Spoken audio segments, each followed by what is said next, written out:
കർഷക വിരുദ്ധം രാജ്യവിരുദ്ധം അമേരിക്കൻ സമ്മർദ്ദത്തിന് വഴങ്ങി ഇന്ത്യയിലെ കർഷകരെ കുരുതി കൊടുക്കാൻ ഒരുങ്ങിയിരിക്കുകയാണ് നരേന്ദ്രമോദി സർക്കാർ.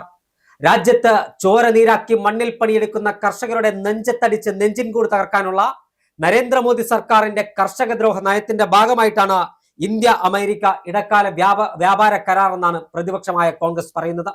നമുക്കറിയാം, രാജ്യത്തെ കർഷകരെ പരമാവധി ദ്രോഹിക്കാൻ ശ്രമിക്കുന്ന നരേന്ദ്രമോദി സർക്കാരിന്റെ കഥകൾ രാജ്യത്ത് പാട്ടാണ്. ഒന്നാം നരേന്ദ്രമോദി സർക്കാരും രണ്ടാം നരേന്ദ്രമോദി സർക്കാരും രാജ്യത്തെ കർഷകരെ രണ്ടാം നിര പൗരന്മാരാക്കി കാണുകയും കർഷക വിരുദ്ധ ബില്ലുകളും കർഷക വിരുദ്ധ നിയമങ്ങളും കൊണ്ടുവന്ന ഈ രാജ്യത്തെ കർഷകരെ അവരെ പാർശ്വവൽക്കരിക്കപ്പെട്ടവരാക്കി മാറ്റിയ നരേന്ദ്രമോദി സർക്കാരിനെതിരായ കർഷക സമരം വലിയ തരത്തിലാണ് രാജ്യം ശ്രദ്ധിച്ചത്. എന്നാൽ ഇപ്പോൾ വീണ്ടും ഇതാ കർഷകരെ ദ്രോഹിക്കുന്ന ഇടക്കാല വ്യാപാര കരാറുമായി നരേന്ദ്രമോദി സർക്കാർ മുന്നോട്ട് പോവുകയാണ്. ഏതു തരത്തിലാണ് ഇത് കർഷകരുടെ നട്ടെല്ലൊടിക്കാൻ പോകുന്നത്? എന്തുകൊണ്ടാണ് അമേരിക്കൻ കുത്തകകളുടെ പാദങ്ങളിൽ വീഴുന്ന ഒരു സർക്കാരായി നരേന്ദ്രമോദി മാറുന്നത്? വിശദമായി പരിശോധിക്കാം. അതായത് ഇന്ത്യ അമേരിക്ക ഇടക്കാല വ്യാപാര കരാറിനെതിരെ അതിശക്തമായ വിമർശനമാണ് കോൺഗ്രസ് ഉയർത്തുന്നത്. ഈ കരാർ ഇന്ത്യയുടെ അന്തസ്സിനും ആത്മാഭിമാനത്തിനും പരമാധികാരത്തിനും ദേശീയതയ്ക്കും ദേശീയ താല്പര്യങ്ങൾക്കും ഏറ്റ കടുത്ത പ്രഹരമാണെന്നാണ് കോൺഗ്രസിന്റെ ആരോപണം. അമേരിക്കയുടെ സമ്മർദ്ദത്തിന് വഴങ്ങി അസ്വാഭാവികമായ ധൃതി കാണിച്ചാണ് സർക്കാർ ഈ കരാറിൽ ഒപ്പിട്ടതെന്നും ഇത് രാജ്യത്തിന്റെ സാമ്പത്തിക തന്ത്രപ്രധാന താല്പര്യങ്ങളെ അപകടത്തിലാക്കുമെന്നാണ് കോൺഗ്രസ് നേതാക്കന്മാർ പറയുന്നത്. അതായത് ഇന്ത്യയുടെ ആത്മാഭിമാനം അമേരിക്കയുടെ കാൽക്കീഴിൽ അടിയറവെക്കുകയാണ്. ലോകത്തെ ഏറ്റവും വലിയ കുത്തക മുതലാളിമാരാണ് അമേരിക്ക.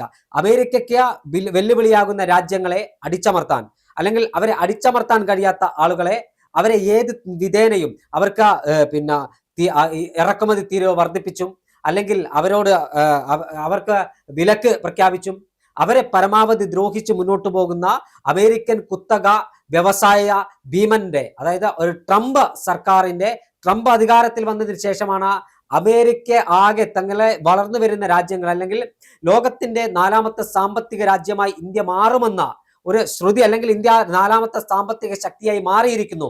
അതിനെ തകർക്കുക എന്ന ലക്ഷ്യമാണ് അമേരിക്കയ്ക്കുള്ളത് എന്ന കാര്യത്തിൽ തർക്കമില്ല.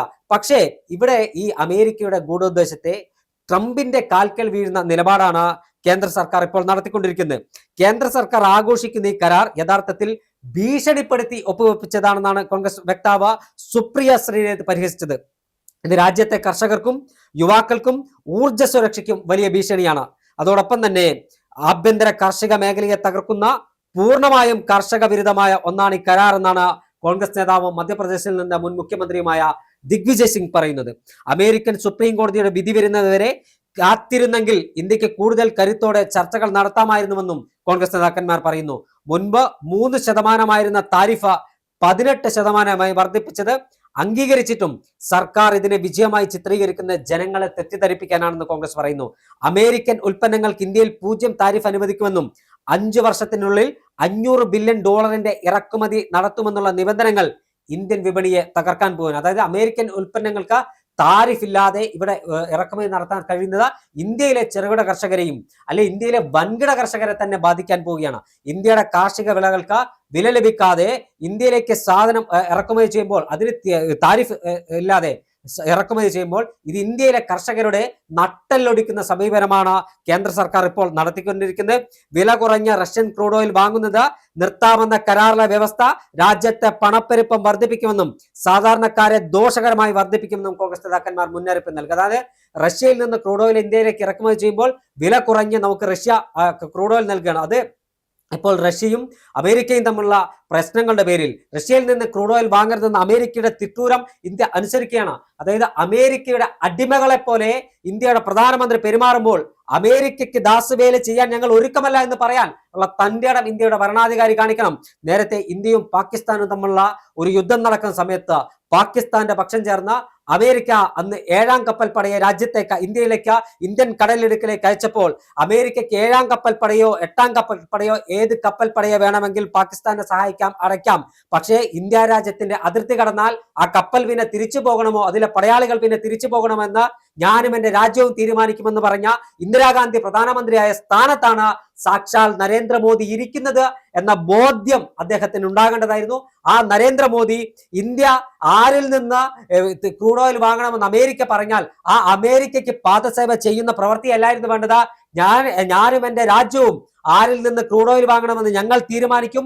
അത് തീരുമാനമെടുക്കാൻ നട്ടെല്ലുള്ള ഭരണകൂടവും ഇന്ത്യ രാജ്യത്ത് ഉണ്ട് എന്ന ട്രംപിന്റെ മുഖത്ത് നോക്കി പറഞ്ഞിരുന്നെങ്കിൽ ഈ വിമർശിക്കുന്ന കോൺഗ്രസ് അടക്കമുള്ള പ്രതിപക്ഷ നേതാക്കന്മാർ കൈയടിക്കുമായിരുന്നു. അന്ന് ഇന്ദിരാഗാന്ധി പറഞ്ഞ സമയത്ത്, അല്ലെങ്കിൽ ഇന്ദിരാഗാന്ധി അമേരിക്കൻ ഭരണാധികാരികളുടെ മുഖത്ത് വിരൽ ചൂണ്ടി സംസാരിച്ചപ്പോൾ ഇന്ത്യയുടെ ദുർഗ എന്നാണ് ഇന്ദിരാഗാന്ധി എന്ന് BJP നേതാവ് അടൽ ബിഹാരി വാജ്പേയി വിശേഷിപ്പിച്ചത്.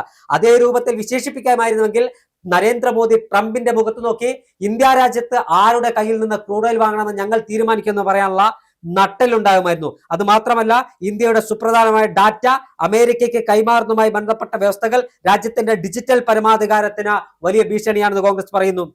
അതോടൊപ്പം തന്നെ കരാറിനെതിരെ പ്രതിഷേധിക്കുന്ന കോൺഗ്രസ് ഓഫീസുകൾക്ക് നേരെ യുവമോർച്ച പ്രവർത്തകർ കല്ലെറിയുന്നത് മധ്യപ്രദേശിൽ നമ്മൾ കണ്ടു. അതോടൊപ്പം തന്നെ ഇത്തരത്തിൽ കോൺഗ്രസ് ഓഫീസുകൾക്ക് കല്ലെറിയത് കൊണ്ടൊന്നും ഈ അമേരിക്കയ്ക്ക് ദാസ്യവേല ചെയ്യുന്ന പ്രധാനമന്ത്രി നരേന്ദ്രമോദിയുടെയും രാജ്യത്തിന്റെ സർക്കാരിന്റെയും നെറികെട്ട നയം ജനങ്ങൾ മറക്കില്ല. ഒരു കോൺഗ്രസ് ഓഫീസിന് കല്ലെറിഞ്ഞാൽ അതിനെ പ്രതിരോധിക്കാൻ കോൺഗ്രസ് പ്രവർത്തകർ ഉണ്ടാകുമെന്ന് മധ്യപ്രദേശ് BJPക്ക് കാണിച്ചു കൊടുത്തിട്ടുണ്ട്. ഡൽഹിയിൽ നടന്ന AI ഇമ്പാക്ട് സമ്മിറ്റിലെ യൂത്ത് കോൺഗ്രസ് പ്രതിഷേധത്തെ നരേന്ദ്രമോദി വിമർശിച്ചു. പക്ഷെ അന്താരാഷ്ട്രീയ വേദികളിൽ അശ്ലീല രാഷ്ട്രീയം കളിക്കുന്നെന്നായിരുന്നു മോഡിയുടെ ആക്ഷേപം. എന്നാൽ സമാധാനപരമായ ജനാധിപത്യപരമായ പ്രതിഷേധം അവകാശമാണെന്നാണ് കോൺഗ്രസ് പറയുന്നത്. കോൺഗ്രസ് അതിനെ അക്രമത്തിനൊന്നും പ്രോത്സാഹിപ്പിക്കുന്നില്ല. പക്ഷെ പ്രതിഷേധിക്കാനുള്ള കോൺഗ്രസിന്റെ തീരുമാനത്തെ അങ്ങ് ഇല്ലാതാക്കാമെന്ന് ആരും സ്വപ്നം കാണുന്നത്. എന്തായാലും രാജ്യത്തിന്റെ കർഷകരെയും യുവാക്കളെയും ബലികൊടുത്ത് മുന്നോട്ട് പോകാനാണ്, ട്രംപിന് അടിയറ വെച്ച് മുന്നോട്ട് പോകാനാണ് നരേന്ദ്രമോദി ശ്രമിക്കുന്നത്. വലിയ പ്രതിഷേധം വരുമെന്ന കാര്യത്തിൽ തർക്കമില്ല. ചേട്ടാ, കരാറിൽ ഒപ്പുവെക്കുമ്പോൾ അത് ഈ രാജ്യത്തിന് എന്തെങ്കിലും ഗുണമുണ്ടാകണം. അല്ലെങ്കിൽ ഈ പറയുന്ന സാധാരണക്കാരായ കർഷകരെയും രാജ്യത്തിന്റെ വ്യവസ്ഥയെ പോലും തകർക്കുന്ന രീതിയിലുള്ള ഒരു കരാറിന് മോദി തയ്യാറാകുമ്പോൾ അത് എന്തിനു വഴങ്ങിയാണെന്നൊരു ചോദ്യമുണ്ട്. അതിപ്പോ പ്രതിപക്ഷത്തിന് മുന്നിൽ പറയണമെന്ന് ഞാൻ പറയുന്നില്ല. പക്ഷെ ഇന്ത്യയിലെ ഓരോ ജനങ്ങൾക്ക് അത് അറിയാനുള്ള അവകാശമുണ്ട്. ആ ജനങ്ങളോട് അത് പറയാനുള്ള ബാധ്യത നരേന്ദ്രമോദിക്കുണ്ട്. അത് പറയാൻ നരേന്ദ്രമോദി തയ്യാറാകണം. ലോകമെമ്പാടുമുള്ള രാജ്യങ്ങൾക്ക് മേൽ ട്രംപ് ഏർപ്പെടുത്തിയ വ്യാപാര നികുതി നിയമവിരുദ്ധമാണെന്ന് US സുപ്രീം കോടതി പറയുന്നുണ്ട്. അപ്പൊ അങ്ങനെയാണ് എങ്കിൽ എന്ത് പറഞ്ഞാണ് ഇനി മോദി സർക്കാരിന് അല്ലെങ്കിൽ നരേന്ദ്രമോദിക്ക് ന്യായീകരിക്കാനാകുക എന്നൊരു ചോദ്യമുണ്ട്. ഈ പറയുന്ന സർക്കാർ ചെയ്യുന്നത് അല്ലെങ്കിൽ മോദി ചെയ്യുന്നത് ഒരു ഏകാധിപതിയെ പോലെയാണ്. പ്രതിപക്ഷത്തെ മാനിക്കുന്നില്ല, അല്ലെങ്കിൽ സമരങ്ങൾ നടത്താൻ ജനാധിപത്യ രീതിയിൽ ഒന്നും ചെയ്യാൻ ഈ രാജ്യത്ത് അധികാരമില്ല എന്ന് പറയുകയും, അല്ലെങ്കിൽ അത്തരം കാര്യങ്ങൾ വരുമ്പോൾ മോദി മറ്റൊരു നിലപാടാണ് എടുക്കുന്നത്. ട്രംപിന് മുന്നിൽ എന്തിന്റെ അടിസ്ഥാനത്തിലാണ് മോദി വഴങ്ങിയതെന്നൊരു ചോദ്യമുണ്ട്. പ്രതിപക്ഷം എത്രത്തോളം ഇപ്പൊ നമ്മളെ ഈ രാജ്യത്ത് നടക്കുന്ന ഒരു കാര്യം എന്ന് വെച്ചാൽ, പ്രതിപക്ഷം എത്രയൊക്കെ ബഹളം കൂട്ടിയാലും അല്ലെങ്കിൽ ന്യായമായ ആവശ്യങ്ങൾക്ക് വേണ്ടി പ്രതിപക്ഷം സംസാരിച്ചാലും ആ കാര്യങ്ങളൊന്നും മോദി കണക്കിലെടുക്കില്ല. മോദി ഒരു ഏകാധിപതിയാണ്. രാജ്യം ഏകാധിപത്യ ഭരണത്തിലാണ്, അല്ലെങ്കിൽ ജനാധിപത്യം നശിച്ചു ഏകാധിപത്യ ഭരണത്തിലാണ് എന്ന് ഓരോ ദിവസവും ഊട്ടി ഉറപ്പിക്കുന്നതാണ് നരേന്ദ്രമോദിയുടെ പ്രവർത്തനങ്ങൾ, അല്ലെങ്കിൽ നരേന്ദ്രമോദി കാണിക്കുന്ന ഓരോ കാര്യങ്ങളും പറയുന്നത്. ട്രംപുമായിട്ടുള്ള ഈ കരാറിൽ നിന്ന് ഇത്തരം പ്രതിഷേധങ്ങളുടെ അടിസ്ഥാനത്തിൽ മോദി പിന്മാറുമോ? പിന്മാറില്ലല്ലോ. പിന്മാറാൻ തയ്യാറാകുമോ?